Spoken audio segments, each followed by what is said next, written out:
美军机突然闯入，那么提醒中国应战，想从南海寻面子。中国虽然不是俄罗斯，但必要时刻呢也不介意擦枪走火。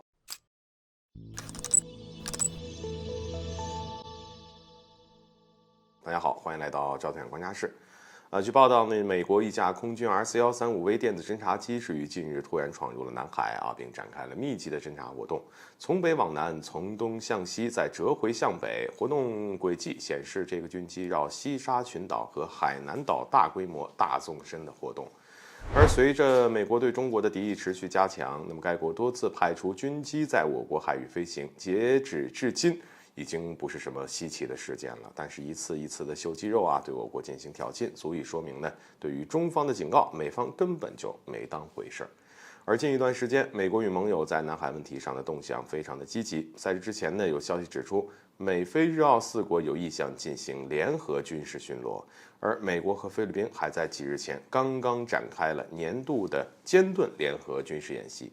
而就连肩并肩联合军演呢，也在将下月的11号到28号开始并举行。而这次肩并肩的联合军演，预计美国和菲律宾会派出上万人参加，规模创纪录不说，其目的也绝对没有那么简单。尽管演习主要旨在增加海域意识，但明眼人都看得很清楚美国拉上菲律宾频繁在南海进行军事活动，摆明了就是冲着中国来的。就拿此次美军机闯入南海开展大范围的侦察活动来说，很大程度上呢是企图在第一岛链内搞侦察包围。而在 RC-135V 电子侦察机闯入南海的前一天传言美国的 RC-135U 和 RC-135S 两架先进的侦察机已经先后飞临了韩国东部和西部海域上空了。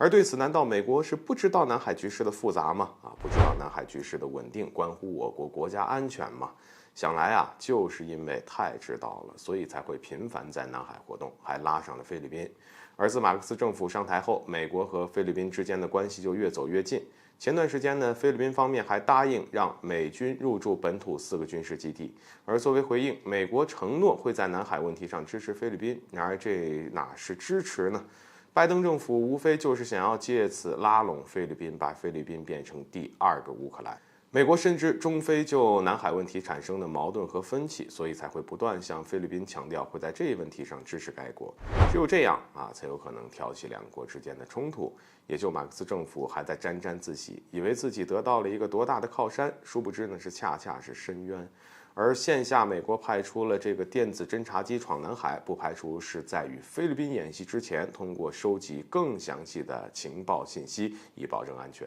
而基于此，美军侦察机未来一段时间内在南海的军事活动，怕是会更加的频繁。当然，这也只是猜测。可分析认为呢，即便是猜测，我们也绝对不允许任何人触及中国的红线。而这次哪怕是美国航母到南海来了，中国也要一样反制，不能再让美国认为中国好说话、好欺负。而当然，美军机突然闯入是在提醒我国应战的同时呢，兴许也想来找找面子。据悉，美国一架 MQ-9死神无人机日前在黑海飞行，遭到了俄军苏2-7战斗机的撞击，导致该无人机的螺旋桨损坏并坠海。事后呢，俄罗斯方面虽然反驳是因为 MQ-9 无人机的大幅度机动导致失控，与俄罗斯战机无关，但外界一部分人就此事件与我国联系到一起。美军机不是频繁来南海耀武扬威吗？那中国完全可以来学一学俄罗斯，把南海当成一次战场，击落 RC-135V 电子侦察机。一而再再而三的越线，中国虽然不是俄罗斯，但也不介意擦枪走火，否则呢，美国这样的国家只会变本加厉，更加猖狂。